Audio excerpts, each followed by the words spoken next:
With the threat of conflict growing in the Ukraine region between Russia, Ukraine, and NATO, I was thinking to myself, what would this conflict look like? Would it be possible to simulate it with any sort of simulator or game that we possibly have? And what would the outcome of that simulation be? Luckily for me, I have the perfect solution. Command Modern Operations is probably the most in-depth modern military simulator there is, and it is used by multiple nations to test certain war theories and logistics training and things like that.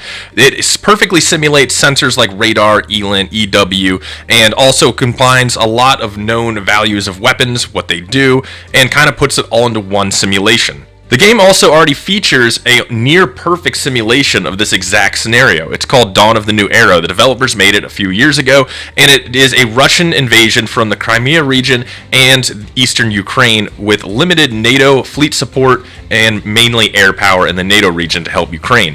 It's almost perfect minus troops in Belarus. So we cranked this simulation open to see exactly what would happen if Russia went to war in Ukraine and NATO intervened. The scenario starts with no assets inside of Ukraine. Ukrainian land and air is covered by Ukraine at the moment with a large front line in eastern Ukraine. The NATO fleet assets are a few guided missile frigates in Black Sea along with 2 Arleigh Burke destroyers and 1 submarine. Down in the Mediterranean there is an extra Arleigh Burke class destroyer with a ton of Tomahawks along with an SSGN loaded to bear with Tomahawks also. NATO air power consists of airfields loaded to bear with bombers and fighters from everywhere from Cyprus to Turkey to Italy to all the way deep into the UK.